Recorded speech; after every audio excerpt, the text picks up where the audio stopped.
My name is Agnes, 67 years old, and I've spent my life as a high school English teacher in our small Connecticut town. They say you find out who truly loves you at a funeral. After 45 years of marriage to George, I discovered my son Thomas cared more about his wife Natalie's fancy party than saying goodbye to his father.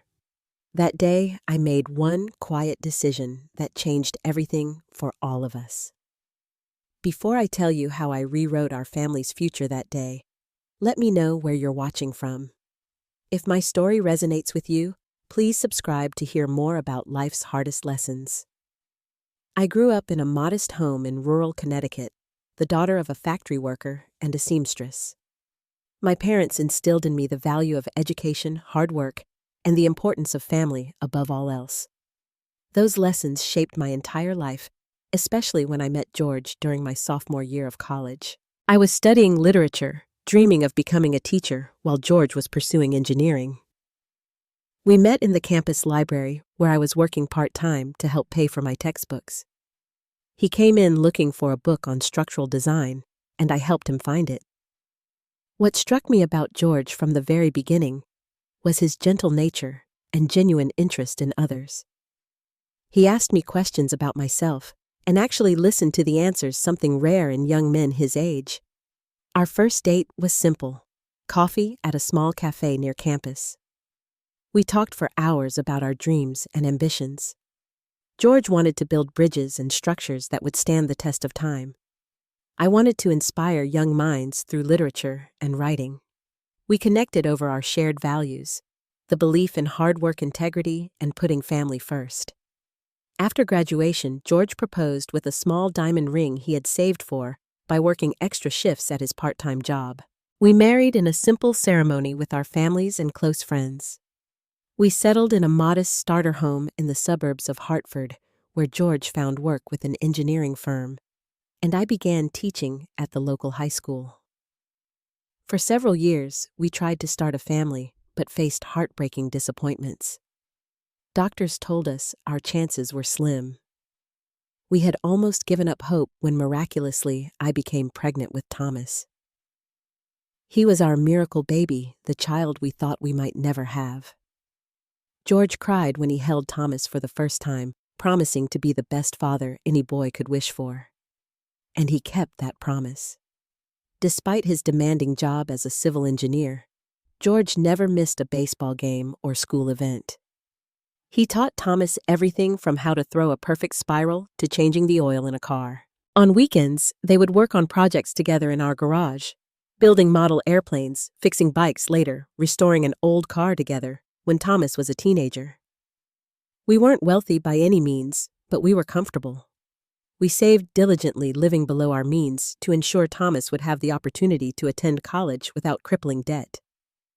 George often took on consulting projects on the weekends, putting every extra dollar into Thomas's college fund.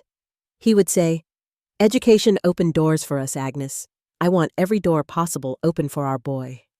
I was so proud of our small, tight-knit family. We ate dinner together every night, sharing stories about our day. George and I made sure Thomas understood the values we held dear: honesty, hard work, loyalty, and the importance of keeping your word. Thomas seemed to absorb these lessons. He was a good student, respectful, and appeared to appreciate the sacrifices we made for him. As Thomas grew into a young man, George beamed with pride. When Thomas was accepted to Cornell University with a partial scholarship, George couldn't stop telling everyone he met, his colleagues, our neighbors, even strangers at the grocery store. "My son, the future business executive," he would say, his voice filled with pride. In his later years, George's health began to show signs of wear from decades of physical work on construction sites. His hands developed arthritis, his back would ache after a long day, but he never complained. Even when in pain, he would still help our elderly neighbor shovel her driveway in winter, or fix a leaking faucet for the young family across the street who couldn't afford a plumber. "We're all in this world together, Agnes," he would say. "What else are we here for, if not to help each other out?" I thought our son was learning those same lessons. I believed we had raised a man who understood what truly mattered in life. How wrong I was. Thomas thrived in college. His business degree from Cornell opened doors at prestigious financial firms, and he landed a job at a top investment bank in Manhattan right after graduation.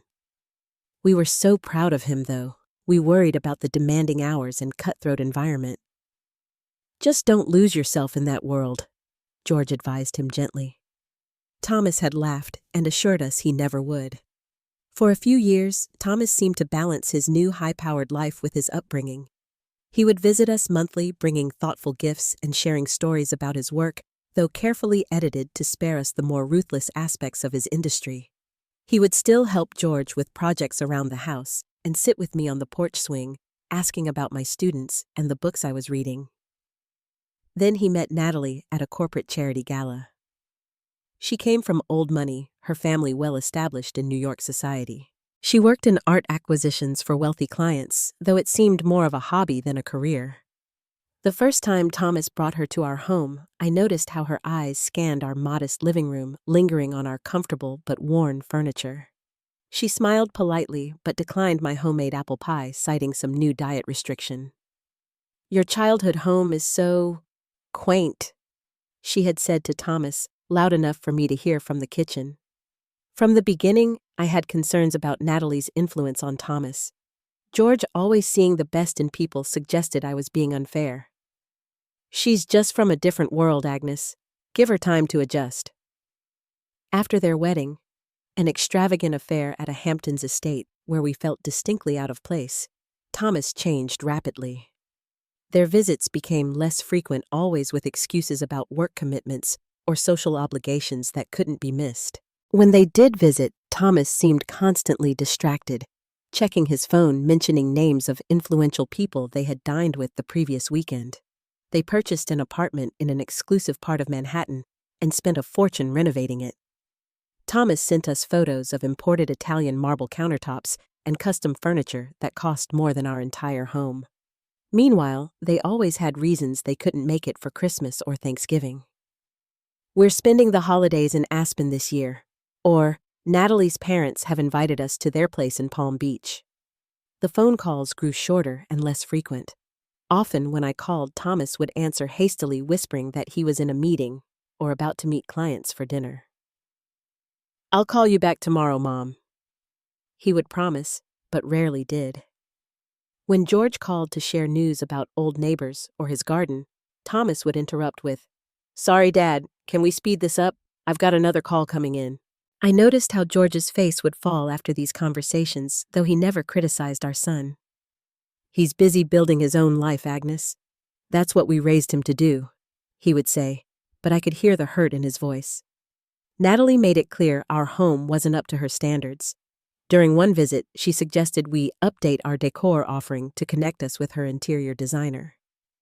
When I showed her the quilt my grandmother had made a family heirloom, I planned to give to Thomas someday, she smiled thinly and said, "How crafty." But it wouldn't really work with our aesthetic. I watched Thomas during that exchange, waiting for him to defend the family history that piece represented. Instead, he nodded in agreement with his wife. "Our place has a very specific look, Mom," he explained, as if I couldn't possibly understand modern design. At Thomas's 35th birthday, we drove to New York to surprise him with a special family watch that had belonged to George's father. We had called ahead to make sure they would be home, but when we arrived at their building, the doorman informed us they were hosting a dinner party that evening. We waited in the lobby until Thomas came down, clearly annoyed by our unexpected appearance.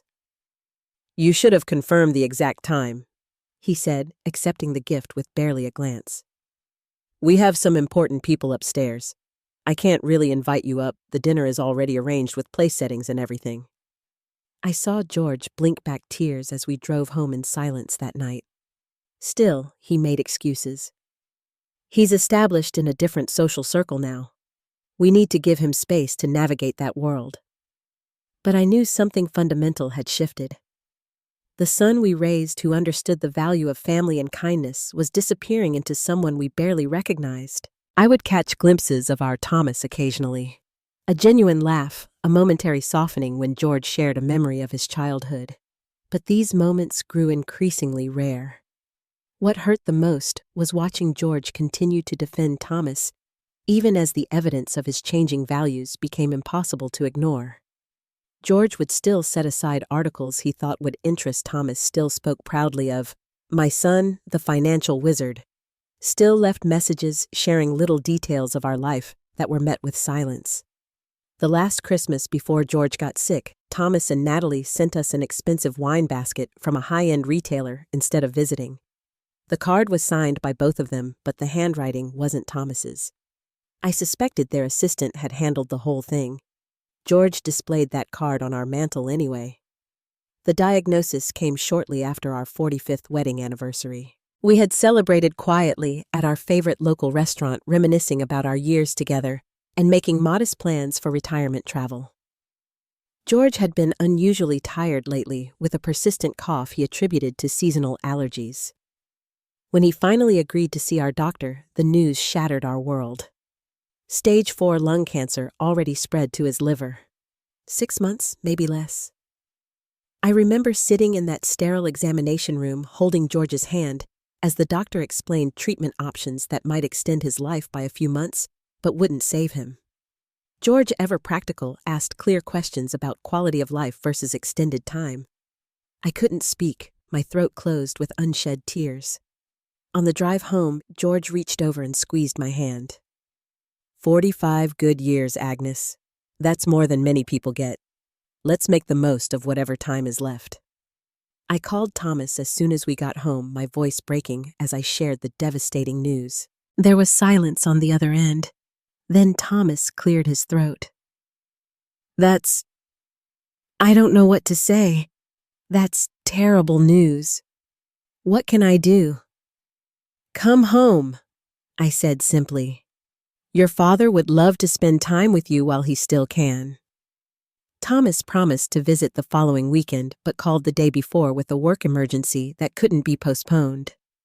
This pattern repeated over the next several weeks.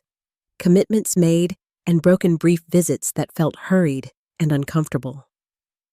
When Thomas did visit 3 weeks after the diagnosis, he spent most of the time on his phone in our guest room, emerging for brief conversations before urgent calls pulled him away. George never complained, treasuring even these distracted moments with his son. He's processing it in his own way, George told me. Natalie never came with him, always citing prior engagements or charity commitments. As George's primary caregiver, I put my life on hold. I took a leave of absence from my teaching position, spending my days managing his medications, driving him to treatments, and trying to keep him comfortable as the cancer and chemotherapy ravaged his once strong body. The side effects were brutal. The nausea, the fatigue, the pain that medication could only partially dull. Our community rallied around us in ways that moved me deeply. My colleagues from school organized a meal train, ensuring fresh food appeared on our doorstep daily. Former students of mine, now adults with families of their own, stopped by to share how George's kindness had impacted them over the years, how he'd helped one boy build a science project when his own father was deployed overseas, how he'd taught another to drive when her single mother worked double shifts. Through it all, Thomas remained distant. His calls became predictable. Sunday evenings for exactly 15 minutes, asking perfunctory questions about his father's condition before inevitably mentioning an early meeting the next day. I began to dread these calls, hearing the impatience in his voice when I explained George's latest setback or treatment struggle. "I'll try to visit soon, Mom," became his mantra. "Things are just crazy at work right now. This merger won't close itself." As George grew weaker, his hospital bed was moved into our living room so he could look out at his beloved garden. I would read to him from his favorite books, Hemingway Steinbeck histories of great engineering achievements. We watched old movies together, his hand in mine sometimes talking, sometimes sitting in comfortable silence. I treasured each moment, knowing our time was running out. "Thomas will be there when it really matters," George insisted weakly after another canceled visit. "He's always been a good boy. He'll do the right thing in the end." In George's final week, as his systems began failing, I called Thomas with increasing urgency. The doctors say it's a matter of days now, I told him. If you want to say goodbye to your father, you need to come now. Thomas promised to arrange time off and be there as soon as possible. I sat by George's bedside, watching him drift in and out of consciousness, often asking for Thomas when he was lucid. He's coming, love, I would assure him, praying it was true. George's last coherent words to me came during a brief moment of clarity. He squeezed my hand weakly and whispered, "I'm so proud of the family we built, Agnes. So proud of our boy." I nodded, unable to speak through my tears, and kissed his forehead. He slipped into a coma that night. Thomas still hadn't arrived. I called and left messages that went unanswered. For 2 days, I sat vigil by my husband's side, speaking softly to him, playing his favorite classical music, and holding his hand as his breathing grew more labored. George passed away peacefully at 3:17 on a Tuesday afternoon. I was alone with him, my head resting near his shoulder, when I felt his final breath leave his body. The silence that followed was deafening. 45 years of love partnership and shared dreams ended while our son was somewhere in Manhattan, too busy to say goodbye to the father who had adored him. When I finally reached Thomas by phone an hour later, his first words were, "I was going to come tomorrow. I had it all arranged." No apology, no recognition of what had been lost forever. Just an explanation of his schedule, as if we'd been trying to coordinate a casual lunch date. I don't remember much of what I said in response. I know I told him his father was gone. I know I gave him the funeral home information.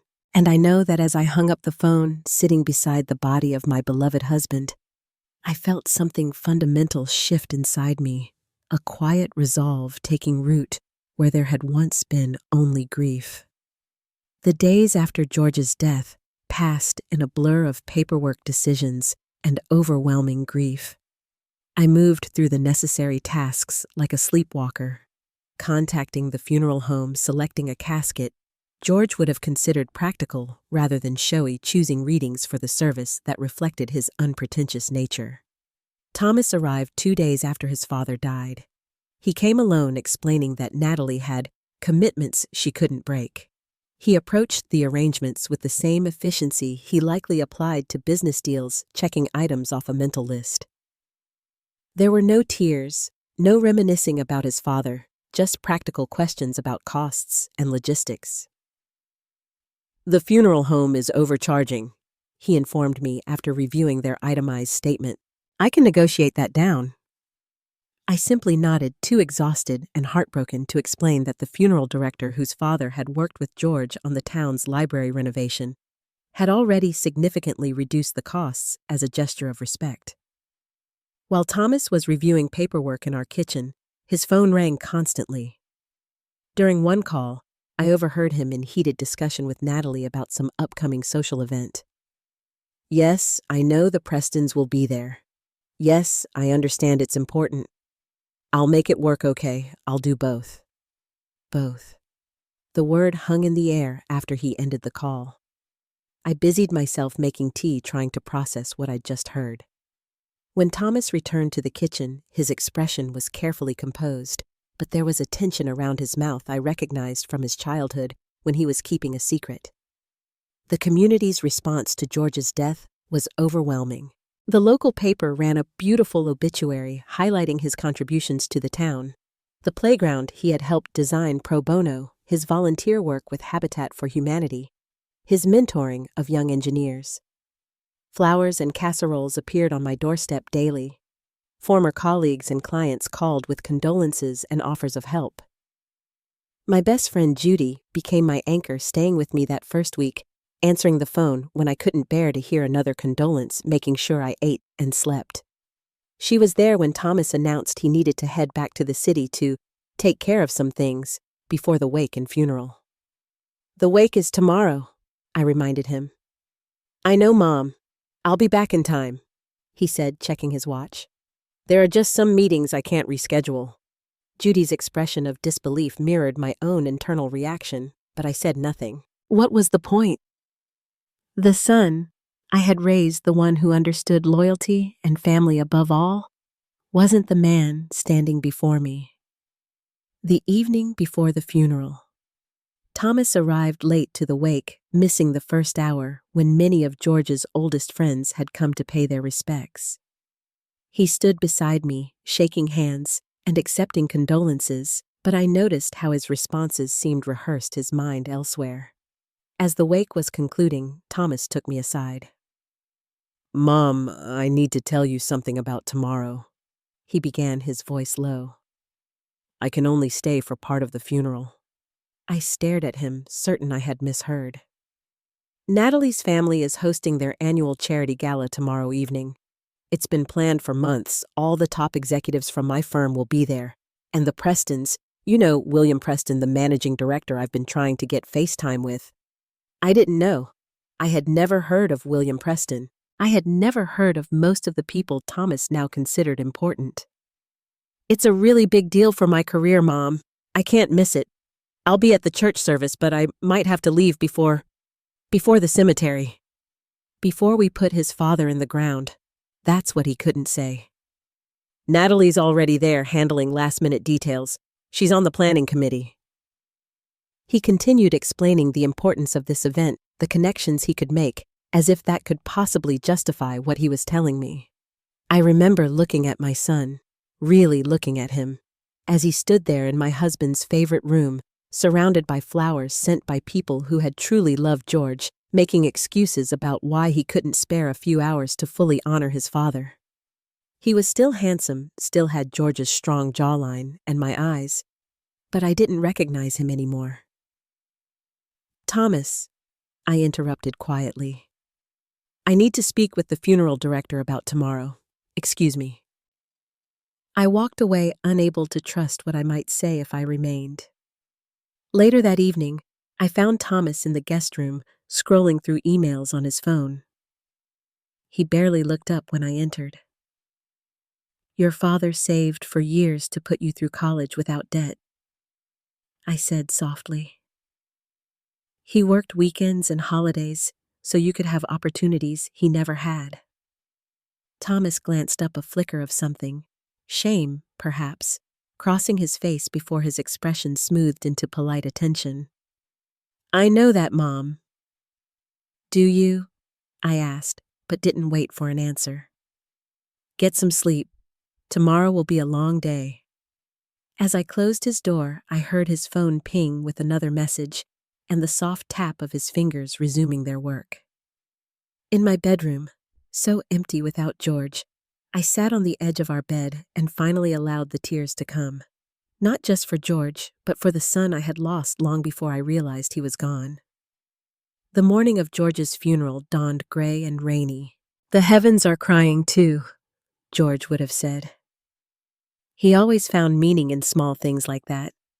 I dressed carefully in the black dress I had bought for the occasion, my fingers fumbling with unfamiliar jewelry clasps. For 45 years, George had helped me with difficult necklaces, his engineer's fingers deftly managing the tiny mechanisms. This small absence felt enormous. Downstairs, I found Thomas already dressed and on his phone. He wore a conservative dark suit, but I noticed it wasn't his best one. I had seen him in more formal attire at business functions in photos Natalie posted online. He was saving his finest clothes for the evening's gala. "The car from the funeral home will be here in 20 minutes, I told him. He nodded without looking up from his screen. The church was filled beyond capacity. George had touched many lives in our community. Former colleagues, neighbors, families whose homes he had helped repair after storm students he had mentored. The minister spoke eloquently about George's quiet strength and generosity. Several community members shared moving stories about how George had helped them through difficult times. Throughout the service, I was acutely aware of Thomas beside me, checking his watch, repeatedly shifting restlessly in the pew. During one particularly moving eulogy from George's oldest friend, Thomas leaned over. "How many more speakers are there?" he whispered. "The program doesn't specify." I didn't answer, focusing instead on the warm memories being shared of the man I had loved for most of my life. Each story was a gift, another facet of George I could hold on to in the empty days ahead. When it was my turn to speak, I approached the podium with a quiet dignity I didn't entirely feel. My hands trembled as I unfolded my prepared remarks. But my voice remained steady as I shared what George had meant to me. His integrity, his devotion to family, his belief that a person's true worth lay in how they treated others. George believed that we demonstrate our love through our actions, not our words. I said, not looking at Thomas. He showed his love every day through countless small acts of kindness and sacrifice. That is his legacy. As I returned to my seat, Thomas leaned close again. "I need to leave in about 15 minutes, he murmured. "I've called a car to take me to the train station." A cold calm settled over me. I nodded once, not trusting myself to speak. The final hymn was George's favorite, Amazing Grace. As the congregation sang, Thomas checked his phone one last time, then squeezed my hand briefly. "I'm sorry, Mom. I'll call you tomorrow." And then he was walking down the side aisle, slipping out the church door, while his father's casket still stood at the altar. I watched him go, my face composed despite the storm of emotions within. Several people noticed his departure, their expressions showing confusion or disapproval, but no one said anything out of respect for the solemnity of the occasion. The remainder of the service passed in a haze. I remember the pallbearers, George's brother, his closest friends, and a young engineer he had mentored filling the space where Thomas should have been, carrying the casket to the hearse. I remember the slow procession to the cemetery, the empty seat beside me in the limousine. At the graveside, rain fell softly as final prayers were offered. I stood alone at the front, surrounded by people who had loved George, but without the one person who should have been by my side. As they lowered George's casket into the ground, I tossed a single white rose onto it, a symbol of our enduring love. Looking up, I saw in the distance the taillights of what must have been Thomas's car driving in the opposite direction toward the train station, toward New York, toward Natalie and their glittering event. Something crystallized in me at that moment, a clarity I hadn't felt since before George's diagnosis. I listened to the final benediction with new resolve forming in my heart. After the service, many gathered at our home. Judy organized the food that neighbors had provided, while I accepted condolences in a daze. Several people discreetly asked about Thomas, and I found myself providing vague explanations about unavoidable work commitments. One final act of protection for the son who had shown none for his father's memory. When everyone had gone and the house fell silent, I moved slowly through the rooms that held 45 years of memories. In George's study, I ran my fingers over his books. His reading glasses still perched on top of the engineering journal he had been reading before his diagnosis. On his desk sat the family photo albums meticulously organized, and beside them, in his characteristic orderly fashion, a folder clearly labeled Will and Financial Information. George had always been prepared for every contingency. In that moment, I knew exactly what I needed to do. The day after burying my husband of 45 years, I woke with a strange sense of calm. The crushing grief was still there, but alongside it was a clarity of purpose I hadn't expected. I dressed carefully, ate a small breakfast, and called Martin Hargrove, George's attorney and friend of 30 years. "Agnes," he answered warmly. "How are you holding up?" "I need to see you today, Martin. It's about George's will." Martin made time for me immediately. His office was in a converted Victorian house downtown, a place George and I had visited many times over the years for document signings and friendly dinners with Martin and his wife. "George's will is straightforward," Martin explained, pulling out the document. "Everything comes to you, of course. After your passing, the estate would go to Thomas." I nodded, having expected this. George and I had discussed our wishes years ago. We had built a comfortable life, our house was fully paid for, George had a good pension and prudent investments, and we had always lived within our means. George had mentioned potentially setting up a trust for Thomas's children whenever they might come along, Martin continued. But we never formalized those plans. Thomas doesn't have children, I said quietly. And given what I've observed of his marriage, I'm not certain he will. Martin looked at me carefully. Agnes, forgive me for asking, but did something happen with Thomas? He left rather abruptly during the funeral yesterday. I hadn't realized Martin had noticed, though I should have. Little escaped his attention. Slowly, I explained Thomas's choice to attend Natalie's charity gala, rather than complete his father's funeral service. I described the years of growing distance, the canceled visits during George's illness, the missed opportunity to say goodbye before George passed. Martin listened without interrupting, his expression grave. When I finished, he sighed deeply. George always spoke so proudly of Thomas. This would have broken his heart. Yes, I agreed. But George isn't here to have his heart broken. I am, and I've made a decision. Over the next hour, Martin and I discussed my options. As George's sole heir, I had considerable latitude in how to handle the estate. By the end of our meeting, we had outlined a new plan that felt right. One that honored George's values rather than merely passing assets to his biological child. The following week, I met with George's financial advisor to restructure our investments. A significant portion would go toward establishing the George Marshall Engineering Scholarship at the local community college where George had occasionally taught night courses. The scholarship would support students who demonstrated not just academic promise, but the kind of character and work ethic George had valued. Thomas didn't call for 2 weeks after the funeral. When he finally did, his tone was casual, as if his behavior had been perfectly normal. "Hi, Mom, just checking in. How are you doing? Getting enough to eat?" "I'm managing Thomas," I replied evenly.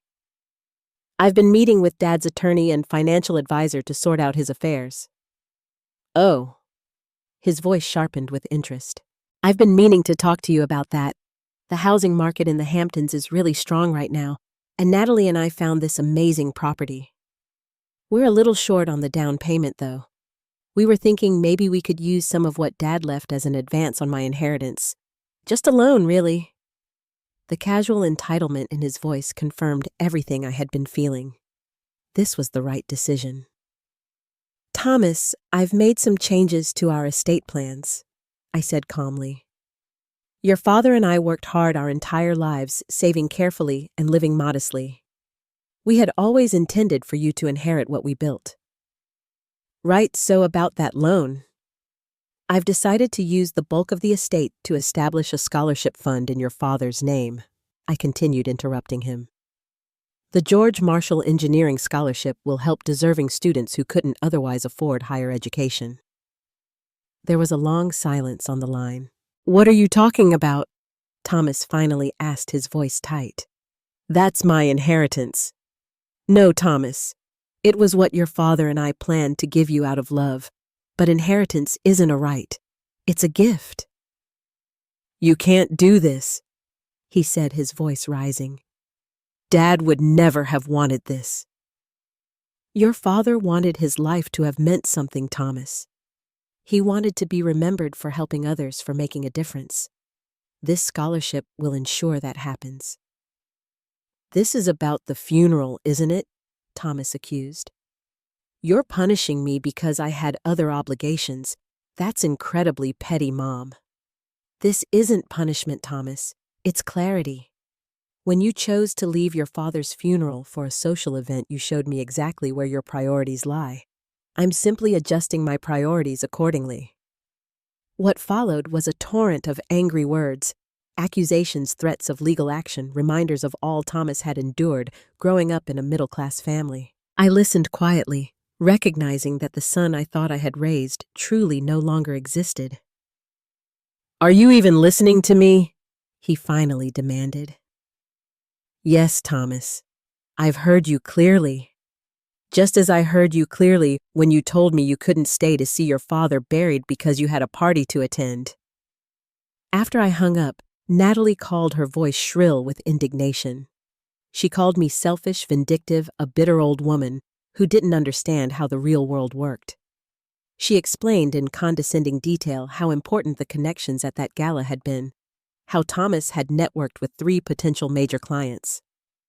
"That house we wanted in the Hamptons," she added spitefully. "We were going to invite you to stay there in the summers. Now you'll never set foot in it." I changed my phone number the following day.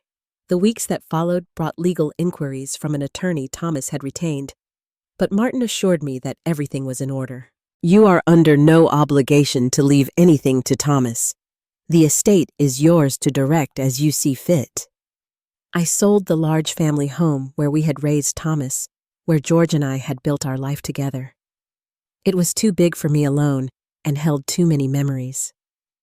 I found a smaller place closer to town, to my friends, to the life I was rebuilding without George. The proceeds from the house sale went into the scholarship fund as well. The house that Thomas had expected to inherit, or more likely to sell immediately for profit, would now help dozens of students pursue their dreams. With each decision, each change, I felt a complex mixture of sadness and peace. Sadness for what had been lost, not just George, but the son I thought we had raised, the family I had believed in. Peace in knowing that I was honoring George's true legacy, his values, his belief in helping others. Thomas made one final attempt to change my mind, sending a letter filled with both veiled threats and awkward attempts at emotional manipulation. "I'm your only child," he wrote, "your only family. Do you really want to spend your final years alone?" I read his words and felt only a distant sadness, like looking at a photograph of a place once visited but no longer accessible. The pain was still there, but it no longer had the power to destroy me. 6 months after George's death, I moved into my new home, a cozy cottage-style house within walking distance of downtown. It was spring, and I planted a garden in George's memory, filling it with his favorite flowers. My new neighbors brought welcome gifts and invitations to community events. Slowly, I was building a different life, one I never would have chosen, but one that held its own quiet satisfactions. The first George Marshall Engineering Scholarship was awarded that May. I attended the small ceremony at the community college, watching as a young woman named Sarah accepted the certificate. She was working full-time at a local garage while pursuing her engineering degree at night. Reminded me of George's determination when we were young. "I can't tell you what this means," she told me afterward, her eyes bright with tears. "I was going to have to drop out next semester. My mom's medical bills. This changes everything." I thought of how much George would have approved of this outcome, how this young woman's future had been secured in his name. It felt right in a way that simply passing wealth to Thomas never could have.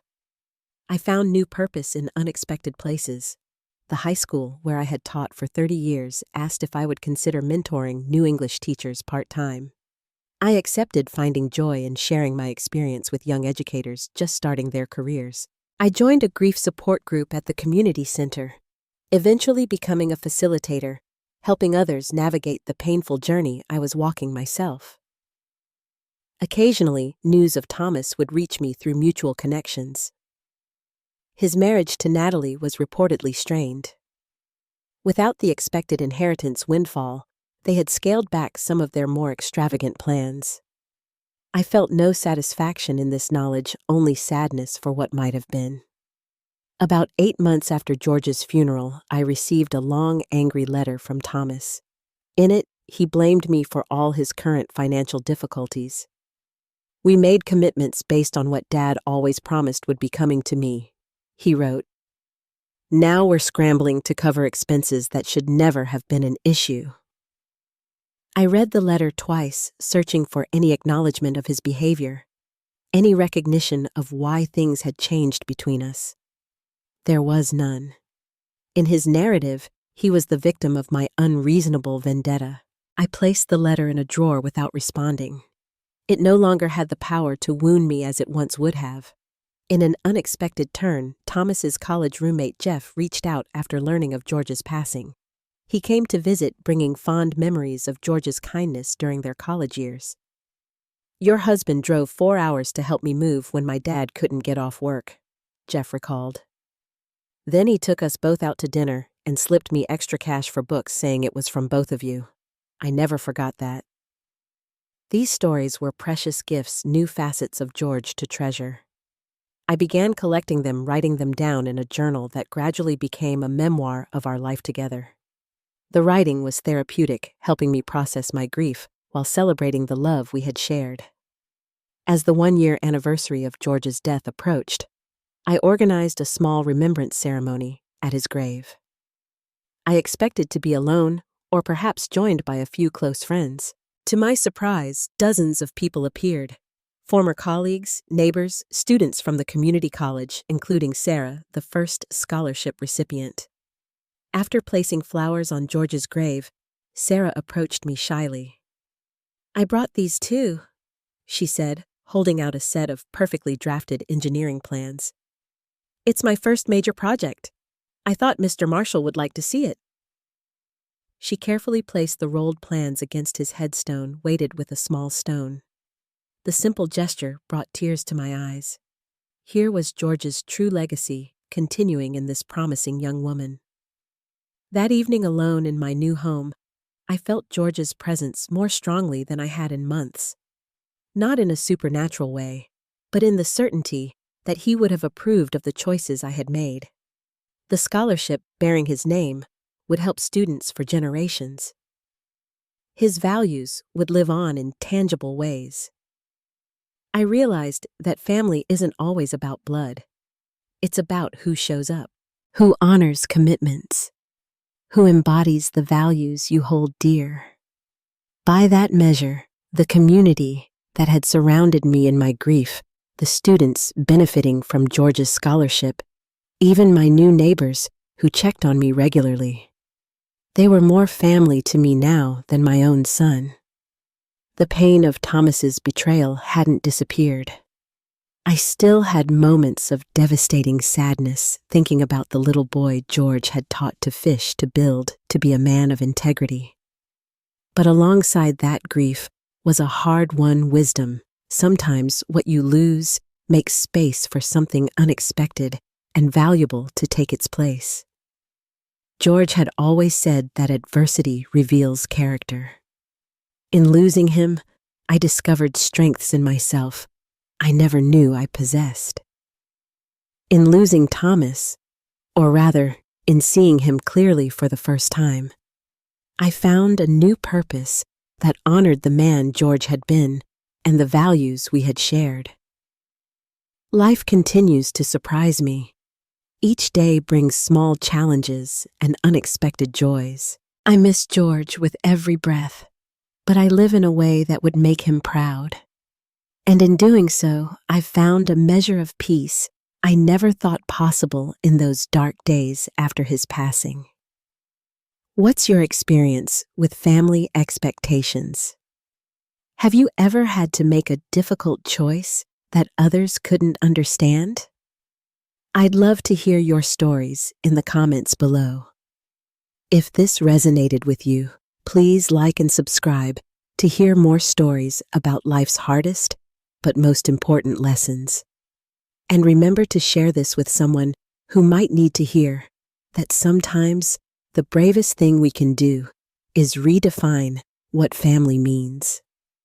Thank you for listening, and may you find the strength to honor your own values, even when it isn't easy.